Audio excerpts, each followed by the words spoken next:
Nikki Terrett-Stutz, and on this episode of Behind the Barn, I am excited to sit down and chat with Bec Braitling to learn more about the Australian native who now hails from the West Coast in California. Get prepared for some laughs, some tips, maybe some tricks, and of course, some answers to some of our audience submitted ever so important questions. But before we dive in, I want to highlight some of Bec's impressive resume a bit for all of you. Bec grew up in Australia, producing and competing horses up through the 5-star level, completing her first at just 20 years of age. And she represented Australia at the Young Rider Championships multiple times. In 2002, she finished 4th at the National Championships in New Zealand, as well as having had top placings at the World Cup qualifiers. She was selected to compete in the 2000 Sydney Olympic Test event and has ridden to success at numerous CCI 4-stars in Australia. And then in 2008, we all got lucky here over across the pond when she relocated to the United States, starting out at Phillip Dutton's before moving to California's Central Coast. Since then, she's had great success on the international circuit. Bec has produced multiple horses to the top level of the sport. And in 2023, she was named to her first senior team, representing her home nation of Australia at the World Festival of Auckland, which if you haven't been there, it's quite the party. That was closely followed by being named to the Australian team at the FEI Nations Cup. And in addition to her riding endeavors, Bec has influenced numerous young riders as a coach and mentor, and also given back to the sport through countless committee positions and titles. So with that said, we have to first, of course, before we get to talk to Bec, even though I'm really excited to dive in, have a special thanks to this episode's sponsor, Dubarry of Ireland. Dubarry of Ireland, a premium footwear and clothing company renowned for its high-quality products that blend tradition with innovation, specializing in boots and deck shoes, as well as a range of fashionable and functional country lifestyle apparel for both men and women that exemplify a commitment to craftsmanship and performance. And they are also, of course, the remarkable brand who has helped me to not look like my usual self in sweatpants and look the part in any broadcasting event I have done over the last decade. So we'll give them a special shout out for that as well. So finally, with all that said, without further chatter from me, Bec, welcome to Behind the Barn. Thank you. Thanks for having me. Yeah, we're so excited to have you. So we have some fun questions to get us started. Okay. And we'll have a little laughs here. So if you were an eventer, I want to know what you think you'd be doing. I used to think I'd surf for a living, but then I moved to America and the water's really cold here, so maybe snowboarding. Okay. That'd be really fun. Yeah. I like that. Yeah. What is the most unexpected item that you keep in your tack box? I do keep all the like people that keep manuals. I found the manual for my cross country watch. I'm like, who keeps that? Like, how hard is that to operate? You won't be able to figure that out. Yeah, I'll be like, how do I stop and start? Yeah. Okay, I think that's pretty weird. So that works. Yeah, it's pretty weird. What would you say? I mean, you have had a lot of adversity in your career and challenges, and moved across the globe and across the country and all of that. And what would you say has been the toughest challenge you've had to face during your career? Yeah, it's funny. The moves actually sort of, I've always probably been a bit of a traveler, so, that was exciting for me. So I didn't find those as challenging. Obviously, I think almost like coming back to the upper levels, so many years after I competed, and getting, going somewhere like Aachen was really overwhelming, really, when I first went. So I think when you're not doing it frequently, and you're sort of really comfortable doing your normal competitions and riding your normal horses, and then you sort of go back, you get that one great horse again, you go do something like that. It definitely sort of clicks you into gear, a whole nother gear, and reminds you not to get comfortable where you're at. So definitely, I think, getting back to that has definitely been a big challenge. Well, I mean, you help so many young people in the sport. And so what advice do you give them, when you mentor them? Because this can be a hard sport. I mean, we all know that, right? Or even just, don't get too big in your own britches. There's so much advice you could give, because we all know that with the highs, there's a low around the corner and vice versa. Yeah. I mean, it's sort of, you try to remain inspirational, but also realistic. So, I went to college. I actually thought maybe I'd be a journalist, sports journalist, back in the day. And so I do always tell the kids to sort of stick with, an education and always try to Yeah. perhaps have some sort of backup plan, I guess. I do think the sport really chooses you. I don't actually know that I really saw myself doing this professionally. I think as a younger rider, I don't know what I thought maybe I was going to do, but it wasn't. I don't know. I just rode horses and surfed and did fun, worked, and never really kind of thought of it like this is going to be my career. And then eventually you're like, wow, yeah, I need a career. And then and then I was like, I'm going to go to America because that was sort of like still kind of fun. And so I think like the big thing is it's always easy to say this when you're a little older and the kids, like I feel like when you're younger, everything is so important and it Yeah. means so much to you in that moment. And, when you're 17, 16, 18, whatever, it's like, it feels like life and death. And we can all sit here and say it's really not, but, Yeah. I think to not lose sight of it being such a long-term, thing. So you do have to battle through those highs and lows. I do think the sport does choose you a little bit. I think we all have dreams of what we think we're going to do within the sport, but I think ultimately we find our place because the sport chooses us in a way to, hey, this is your path forward. Yeah. And so you always have to keep a really open mind about where you're going to end up doing it. Yeah, I think that's really, or what you're going to be doing in it, even, right? I Yeah. think that's such good advice. Yeah. Okay, so switching gears a little, what's the most embarrassing fall or wardrobe malfunction that you've ever had to date, if you had to think back on your career? Fall. Either one, like just embarrassing moment, really, Oh right? my Like, God. Well, my dressage at Aachen was really embarrassing. Nothing, I wished I probably would have been better if I fell off or something. Um, or my pants split. I actually haven't had any wardrobe malfunctions, I don't think. Uh, I think I've had a false tail fall out years ago back in Australia, trotting around when we put trotting false around. tails in. Yeah, didn't put that in very well. Um, and I did laugh at myself this year. I actually fell off in the middle of the field in the advanced at my first start of the year, just galloping around, basically thinking how great my horse is and what a great round I was having, and then just like wiped out on the flat. I was like, Isn't it good how like the universe oh, does that to you? It's like, humbling. yeah, Yeah, back up, girl. yeah. Settle I was like, on in. finally doing it. You're not doing it. Not so fast. No, no, smash. Yeah, it's a Yeah, humbling sport for it sure. really is. There's so Yeah, many times where you're just like, wow, that was that was really bummer. great. That was a bummer. Yeah. Um, and then, you talked about going to Aachen and being back on the world stage. And how do you handle nerves and pressure and high stake situations? Because, coming to Kentucky last year and being back at the top level of the sport, you're coming back again this year. I mean, it is a high pressure situation. Yeah, it's a good question because a little bit back to what's been the hardest thing is that I think I've spent a lot of my time from, you have early success. I had early success as a young rider. And then I kind of just spent a lot of time working, learning to teach and do all, you learn the industry. Right. And you can get very comfortable doing that, right? You can go out and ride these young horses and then you kind of get into a situation like that where I was probably a little initially caught out because I've been so able to deal with everything myself, I think mentally. And then I think definitely Aachen, I was like, whoa, like I'm out of my league here. And so I think that was a bit like really uncomfortable. And I hadn't felt like that because I don't typically get that nervous, really. I mean, I get nervous, but not like, so I think, Yeah.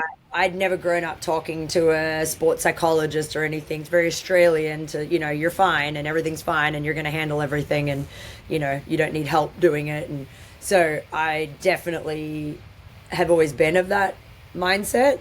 So coming into it now, I think as I've gotten older and trying to be better, I think you're trying to make yourself better. What are the things you can do in those tough moments that can put you ahead, and so having to really think about that and give room, in how I prepare to think, all right, maybe I need extra help in that avenue. Maybe I need to take a moment and learn some skills that would let me, find peace in a moment that is a little chaotic or a little stressful.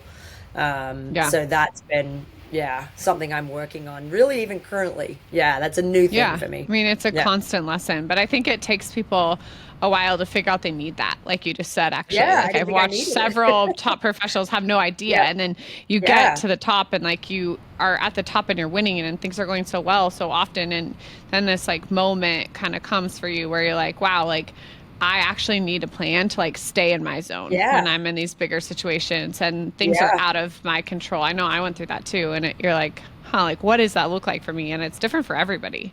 It's different for everybody. And I think like just the goal setting, obviously I have a horse that is a very, very amazing jumping horse and has never been very strong on the flat. So I've always had Sure. this like, oh, I'm at the end anyway, so you're kind of just happy you want to just go jump around but as you stick with it, then you start thinking, well, hang on. I want to improve that and I want to get better with that. Yeah. And then once you start going down that path, then you have to be careful you don't sort of put that pressure on Yeah. On unfairly on yourself and the horse yeah. and everyone around you. Yeah. Yeah, no, for sure. Okay, well, if you could steal any horse in the world and you could take two people with you as your Oh, accomplices, what horse would it be and who would the people you took to take the horse be? yeah. So, well, I'm obviously taking Tammy with me, Tammy Smith. I'd I thought you were probably, stealing Tammy. You're going to take her to yeah, steal the horse. yeah, yeah. Okay. To steal Toledo de Cursor. Okay. She'd probably have to help me ride him because he looks terrifying, but looks really fun. So yeah. And we'll just take Tom too, because You're going to take, yeah, you'll kidnap Tom, but who are you going yeah. to, who's your second person to help you get him? You just probably need Tammy, actually. She I'd could probably probably just load him need to. up. She's like eight Yeah. people. Yeah. Yeah, yeah. Yeah. Someone to tell Just, her to be quiet. yeah. Tread quietly. Shh. A reminder. We are Yeah, trying to do this yeah. behind stealth We're mode. trying to. Yeah, exactly. Come here. Yeah, Huh? What did you say? yeah. That'd be Oh, it. don't Huh? say that. All right. I think that's a really good one. That'd be Yeah, a great choice to add to the string for yeah. sure. There's so many. Oh my gosh, how many horses there So are? many. Yeah, any of them. All right. Well, we have a quick mini game. So we want to play two truths and a lie. So you're going to tell me two truths and a lie about yourself and try to trick me in doing that. Okay. Okay. Could be about anything. Yeah. I went to prom with Boyd Martin, America's prom. American prom, Australia's version. I went to a surfing contest. I competed in a surf contest in my teens.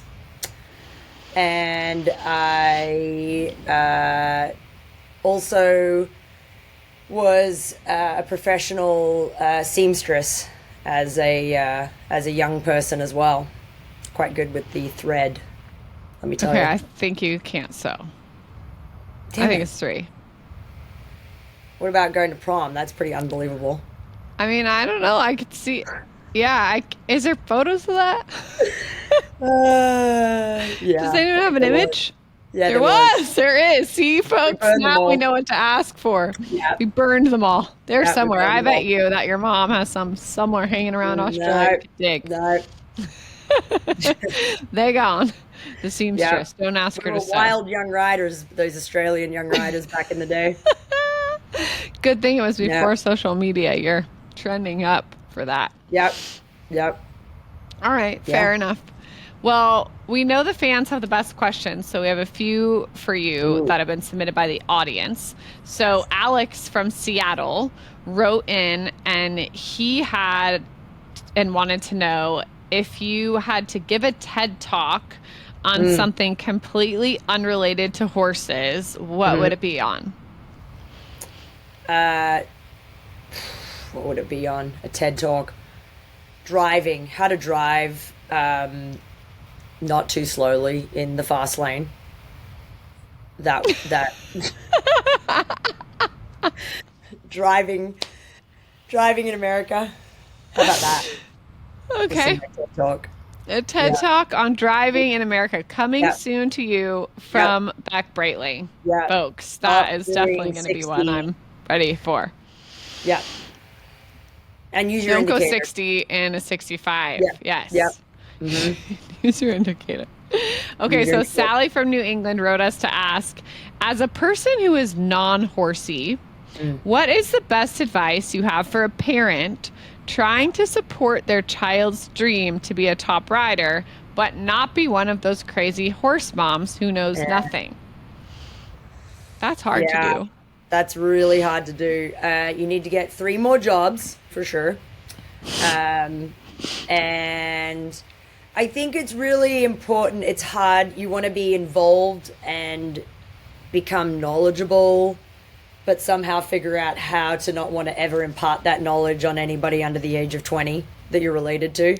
So, for example, don't ever try to say, wow, I've seen them look better at home. He wasn't even on the bit. I don't know, things like that. It's definitely a tricky thing. You want to be involved, but at an arm's length a little bit.